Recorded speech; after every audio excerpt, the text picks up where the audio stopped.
gabay, araw-araw na pagninilay, salita ng Diyos at patnubay, pananampalataya at biyaya. Pananampalataya at biyaya.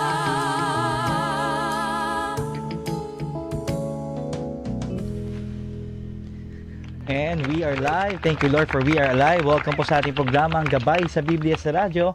And yes, this is the Wednesday edition, your midweek blessing sa pagising. Makakasama niyo po Coach Jason Libiran together with my partner. It's Brother Lee. Yes, thank you, Mark, for joining me. At salamat sa mga kapanalig natin na kasama natin ngayon. Of course, to those of you who are joining us sa ating AM radio, Radio Veritas 846, sa mga nasa live stream sa DZRV 846, sa mga nasa Facebook Live rin and The Light of Jesus Family Facebook page, sa ating YouTube channel na Veritas PH Veritas page live stream. Of course, no, tayo rin ay mapanood o mapainggan sa Signal Cable Channel 313 sa ating e-radio portal audio only. And letting you know as well na meron po tayong text line or sa ating phone number, mobile number of 0918-837-4827 or 0918-VERITAS. So feel free to join us. Maraming pong salamat again sa inyong lahat. At Mark, nako, painit ng painit ang panahon ngayong Abril. Kamusta ka naman? How are you coping? No? How are you beating the tag-init, brother? Nako, hindi lang halata pero nangingitim ako. Yan ba? Medyo napipilter lang itong ating screen. Pero if you can see me personally, medyo nangitim kasi lagi akong nasa field. Yes. Pero of course, how to fight it is drink more water. Tama, tama. Of course, no, si Mark po serves sa ating pong Feast Bay Area District, and at the same time, no, he's also creating content, no, about loving the Word of God. But at the same time, brother, as for your career, sige, para alam din nila. Yes, and I am also professionally, I'm a real estate salesperson where I help people, especially our OFWs, to acquire a quality and sustainable urban living space and have a property investment that will produce passive income. And of course, on my passion, Brother JC already shared na I'm creating personal gospel reflections every day that I'm posting in social media. Tama. Yan, para you can relate it into our life. Mas kilala sa brotherly yours, o, di ba? Yes. But ayan, we're blessed that we get to serve together. Of course, ang ating mga kapatid na kasama natin ngayon, we'd like to share to them, no? Mark, yung ating question for today, ano ang madalas na dahilan ng iyong pag-aalala? Ayan, lahat tayo ay merong mga iniisip, we are worried about something, we are anxious, no, we are afraid of something. So mga kapatid, feel free to join us in the conversation. Ano po yung mga inaalala nyo? Ano yung mga alalahanin, no? Ano yung mga nakaka-occupy ng inyong pag-iisip, no? At nakakabagabag, no, para sa inyo? Siyempre, mauna na tayo kagad, no, Mark? Ako, definitely, itong init, no? Kasi it affects us, no? Sometimes even yung work mo, productivity. Kasi, siyempre, pagka iniisip mo na mainit, ayoko muna lumabas, sa bahay ka muna. Hindi mo nagagawa yung mga normal schedule mo. Normally, you get into eating, lalong-lalo na ang malalamig na, di ba? Sa malamig, halo-halo, ganyan ba? No, para at least, no, labanan talaga yung init.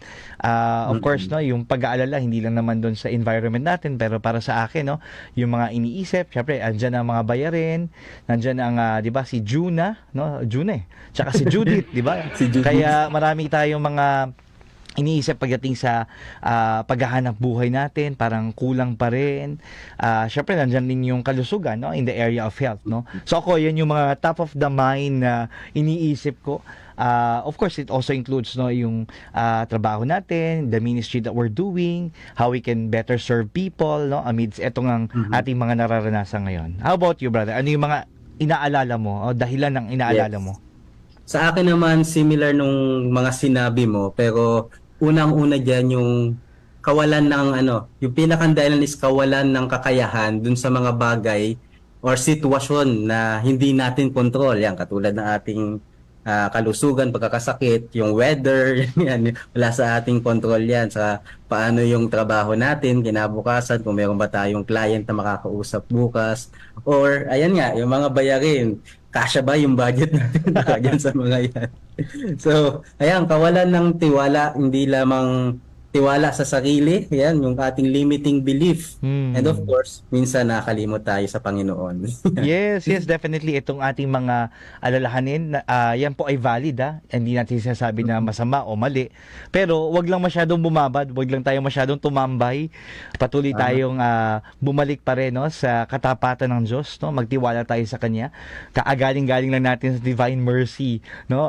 Sunday, di ba? Jesus, I trust in you. At itong upcoming na Sunday, no, Good Shepherd naman, nako, talagang makikita natin na patuloy talaga tayong magtiwala, no, sa ating Panginoong Diyos. Kaya tama po ang inyong desisyon, no, na makasama po kami sa ating pong programang gabay. Tayo po ngayon ay live, no, of course, no, napapainggan na nga. Of course, ang gabay po ay Mondays to Fridays, no, 5 to 5:30 ng umaga Philippine time. Kapag Sundays po, it's 8 to 9 o'clock ng umaga. At samahan niyo po kami, no, in the conversation again, ano ang madalas na dahilan ng iyong pag-alala. Kagandahan dyan, Mark, no, as we share this with them, we are also encouraging them to to pray for each other, kasi araw-araw meron tayong misang inaalay, no, para sa inyong mga panalangin. Kaya as early as na may mga greetings tayo dito, may mga text message na kagad na pumasok. Siguro unahin ko na kagad to, si Kapanalig 7066, sabi niya, "Good AM Coach JC and Brother Mark, thanks God for this blessed day at God's blessing, no. Please include in your masses prayers and my family, me, my husband, my grandchildren, loved ones, especially my grandchildren, for healing, good health, safety and protection, financial blessings." And si Kapanalig Dulce Favre of Las Piñas. Mark, feel free pala to check yung ating Facebook Live ng Light of Jesus Family. Yes. And then check kung may mga comments dyan. Ako naman dito sa DZRV 846, no? At we're encouraging them again to text, no, sa ating pong number na 0918-837-4827 or 0918 Veritas, para we can actually read, no, yung mga comments nila. Meron ka bang nakita mga comments dyan, brother? Yes, dito nakita ko dito si Sister Eden Sordenya, sabi dito, "Grateful and thankful every day to Daddy God. Yan, every time that I still wake up." Yan, naalala ko dito yung isa kong lagi ko ring sinasabi na naniniwala ako na ang bawat pagbangon ay biyaya ng Panginoon, isang pagkakataon para makaahon. Ganda nun. Pakiulit nga, sige nga, para baka magandang ulitin natin. Sige, go. Yeah, nag-rhyme, no? So, ako po si Brother Lee, naniniwala na ang bawat pagbangon ay biyaya ng Panginoon, isang pagkakataon para makaahon. Amen to that. Siyempre, mahalaga talaga, no, na hindi lang tayo gumising, kailangan rin bumangon tayo dahil sa siyempre may mga bayarin na kailangan we work, no, para mabayaran natin, and then that also includes, no, yung mga mission na meron tayo na dapat ating gampanan. At syempre that also includes may mga bumabati pa sa atin dito sa DZRV 846 na Facebook Live, kay Boring, hello, kay Benedict, at kay Aida, sabi niya, watching from Calauan, Laguna, at praying for fast healing of my husband. Munching Mariba, of course, no, bumabati sa atin, a blessed Wednesday. And dito may pumasok pa ulit na text message, no, sabi ni Kapanalig 3922, "Good morning, thank God it's Wednesday edition." Yes, God is first. Happy Easter po at buhay pa tayo. Amen. Salamat po, at shout out sa mga taga San Mateo Rizal, galing sa Kapanalig natin si Audit Mandy ng San Mateo. So salamat po sa mga nagko-comment sa inyo. Mamaya babasahin pa natin yan. But again, feel free to join us in the conversation. Ano ang madalas na dahilan ng iyong pag-aalala? No, of course kami nagbahagi ni Brother Mark, pero feel free to join us as well. Ang gabay, no, Mark, alam natin na yun na nga, pang umaga, pero of course, no, we are having our feast, no, our weekly prayer meeting all around the Philippines, Luzon, Visayas, Mindanao, and also all around the globe. So we're inviting you to check our details, no, for the schedules, location. Pumunta lamang po sa feast.ph PH, no? Ako po at si Mark, no, we are part of the Feast Bay Area District, and we have this ongoing series, no? Ito yung ating Easter series, no? A special Easter series, Race to Life.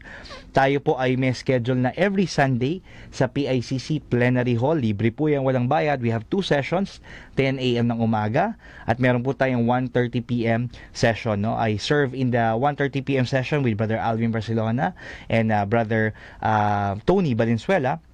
And letting you know po, sa umaga naman, si Brother Odi Villarasa yan and Brother Bo Sanchez. So, feel free to join us. Again, libre po yung walang bayad. Bring your family and friends. And letting you know as well, kung sakaling hindi kayo makapunta ng live, meron po tayong Facebook page, no? The Feast PICC AM o kaya The Feast PICC PM, para mapanood nyo po yung Facebook live stream yan. And Race to Life, Mark, no, speaks about the race to love, race to identity. This coming Sunday, race to fulfillment. And then next week would be about race to eternity. Ayan. So, abangan nyo po yan kasi ako, I'm preparing for that message as well, and I'll be most likely speaking whole day, brother, umaga at hapon sa schedule natin, no, ng, if I'm not mistaken, April 28. Ayan, sa PACC po yan. At, of course, no, at this moment, we want to invite you now. Let's bring before God yung ating po mga panalangin in the name of the Father, and of the Son, and of the Holy Spirit. Amen. Sa araw na ito, tinatanggap ko ang lahat ng pag-ibig ng Diyos para sa akin.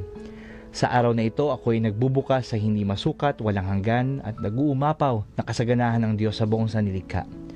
Sa araw na ito, ako ay nagbubukas sa biyaya, kagalingan at himala ng Diyos. Sa araw na ito, ako ay nagbubukas sa salita ng Diyos upang ako ay maging kahalintulad ni Jesus araw-araw. Sa araw na ito, aking itiyatanghal na ako ay mahal ng Diyos, ako ay lingkod ng Diyos, ako ay makapangyarihang kampiyon ng Diyos, at dahil ako ay pinagpapala ko ang mundo sa ngalan ni Jesus. Amen. At sa pagkakataong ito, tayo po ay dadako sa ating kwentong gabay na babasahin sa atin ni Brother Mark. Go ahead, brother. Okay, ang pamagat ng ating kwentong gabay ay Ikaw ba ay walang ama? Na ibinahagi ni Sister Rinabel Papalid. At ito ay inspired mula sa John chapter 6 verses 37. Sabi doon ni Jesus, lalapit sa akin ang lahat ng ibinibigay sa akin ng Ama, at hindi ko itataboy kailanman ang sino mang lumalapit sa akin. Kwento ni Sis Rinabel, noong 2017 nag-solo retreat ako sa unang pagkakataon. Sinamahan ako ni Sister Sharon na isang spiritual director. Binigyan niya ako ng isang prayer guide sheet na may iba-ibang tema bawat araw. Ang pamagat ng unang araw ay Praying over Spirituality of Rest. Come and rest in my stillness. At ang pagninilayang berso ay mga awit, Kapitulo 46, versikulo 10. Sa 3 sunod-sunod na araw, sinabihan ako ni Sister Sharon na magdasal ayon sa unang tema. Hindi ako mapakali dahil gusto ko nang umusad sa mga susunod na tema. Pero tuwing morning dialogues namin, ipinaalala niya sa akin na hindi ako fatherless. Ang takot ko na mawala sa akin, ang kontrol ay mula sa aking sugat nung ako ay iniwanan. Pag-uwi ko galing sa retreat, baon ko ang katotohanang hindi ako fatherless. Ako ay may Ama sa langit na hawak ang mga kamay ko at ipinagkatiwala niya ako sa kanyang anak.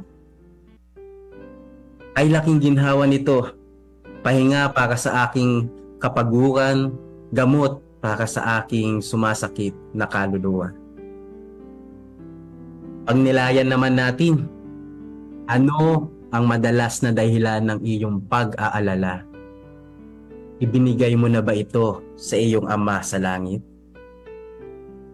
Manalangin tayo. Pinakamamahal na Diyos, tulungan mo akong magtiwala na bilang aking Ama, mamahalin at aalagaan mo ako. Amen. Sandonan, ipanalangin mo kami sa ngalan ng Ama, ng Anak, ng Espiritu Santo. Amen. Thank you, Mark. Naku, napakaganda ng kwentong gabay natin from Sister Rinabel, no? At si Rinabel ay bahagi ng ating Facebooks, no? .ph, and again, this speaks about yung ating mga worries, yung ating mga inaalala sa buhay. At again, we are inviting you to join us in the conversation just before we go for our quick break, no? Ano ang madalas na dahilan ng iyong pag-aalala? So join us in the conversation. Feel free to text us again at 0918-837-4827 or 0918-Veritas. Magbabalik po tayo after this quick break from our sponsors.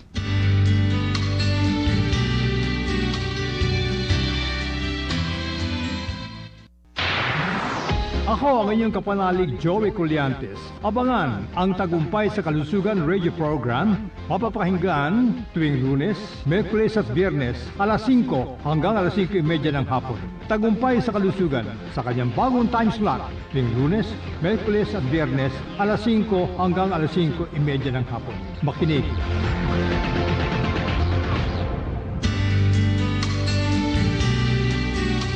Welcome back everyone sa ating programang Gabay sa Biblia sa Radyo. And this is the Wednesday edition, your midweek blessing sa pagising, April 17, 2024.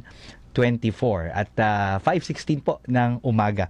Coach Jason Libiran together with Brother Mark Lee Isidro serving you all. At iniwan po namin kayo ng question at ang tanong natin ay ano ang madalas na dahilan ng iyong pag-aalala. Nagbahagi na po kami, may mga ilang tao nag-share na rin. Feel free to join us in the conversation. May mga bumabati pa rin sa atin.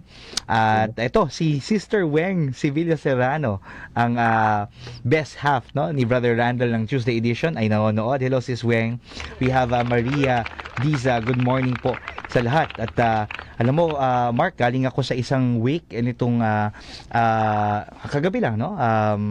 And one of my beloved mentor, no, and business, no, kilala sa Six Sigma, and at the same time is sa mga didake at gabay writer natin si Sir Ariel Dris, no, at we pray for his soul, and of course, no, sa kanyang wife na si Ambek, no, ang buong pamilya, kami po ay nakikiramay sa inyo.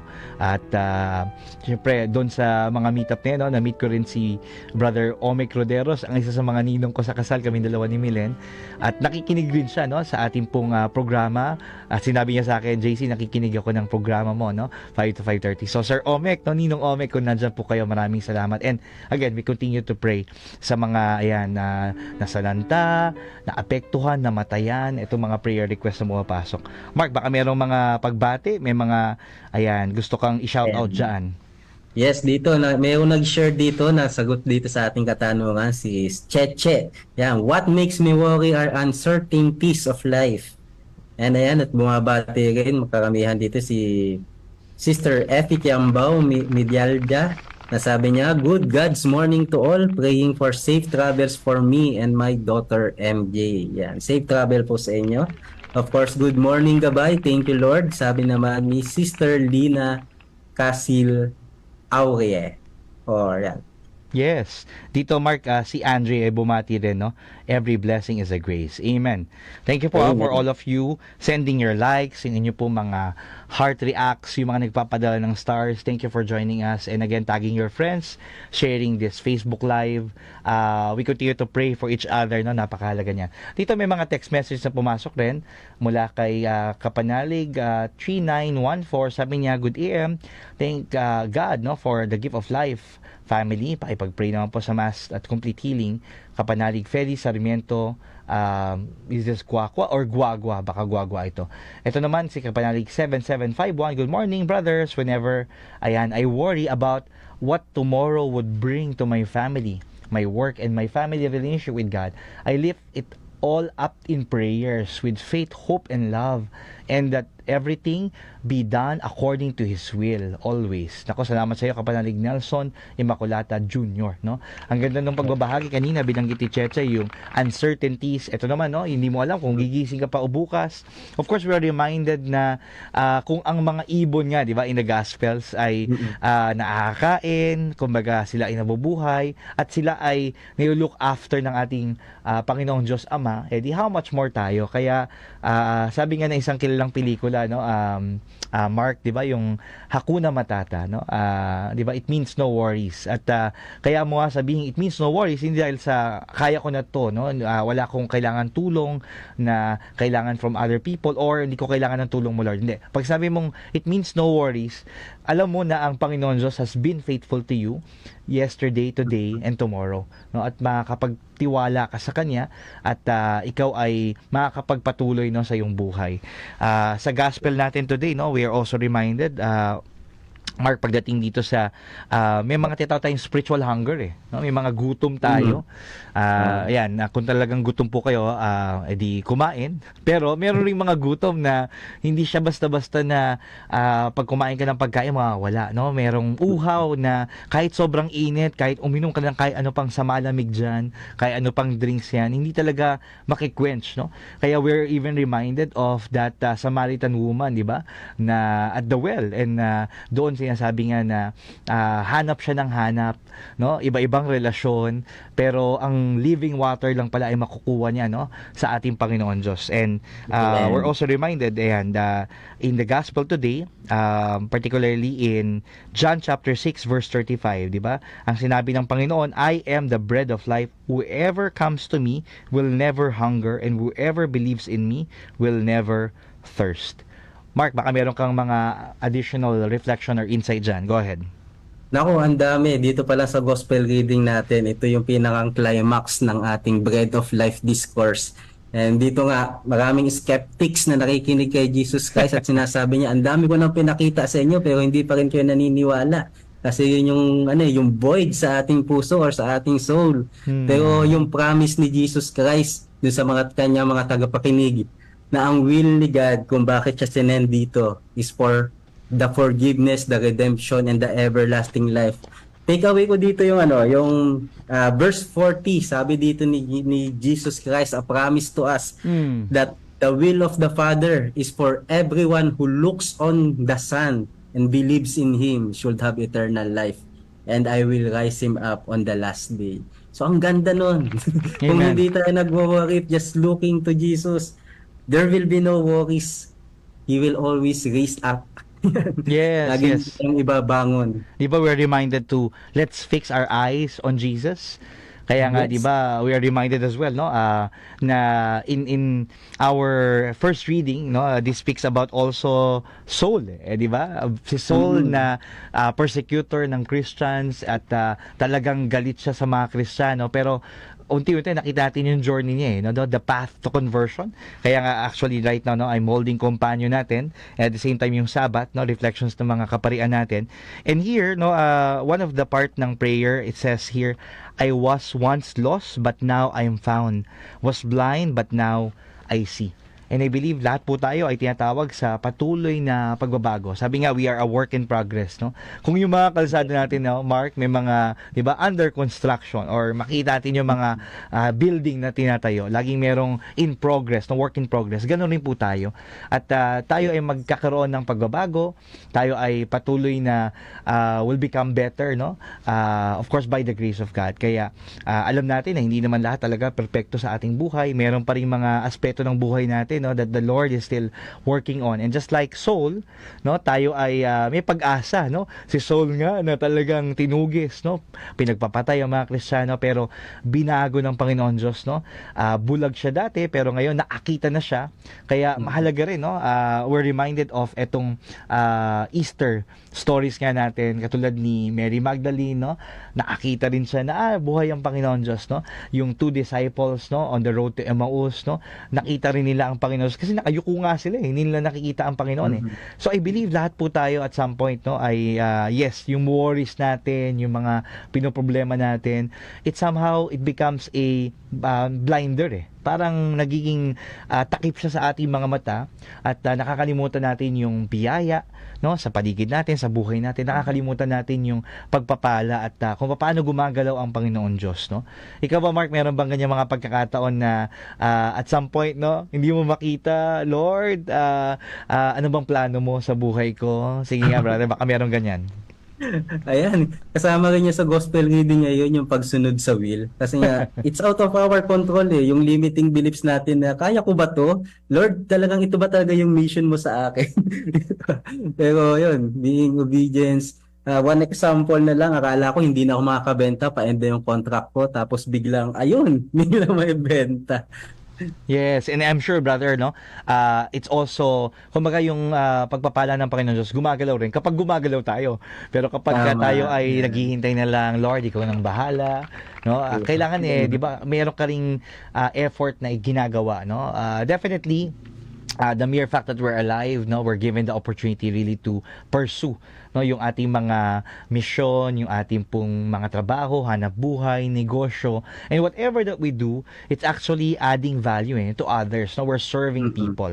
Kahit tulad nga tayo, we might be serving now dito sa Gabay, there are people behind the scenes, no, but at the same time kayo rin po, no, nakikinig kayo ngayon sa amin, nanonood po kayo, at kung kayo ay nakakatanggap ng blessing ng pagpapala, then may multiplier effect, no, you're able also to pass it on to others, no, na-inspire kayo, merong mensahe, ayan, nag-share kayo ng mga panalangin, and at least you know na hindi po kayo nag-iisa. And again, marami pong salamat to those of you who are texting, nagpapadala ng mensahe, mga nagko-comment. Keep it coming, no? At eto, Mark, we want also to thank yung mga kaibigan natin from feastbooks.ph. Available na po ang ating Feast magazine for the month of April. Ayan, Easter gift, no?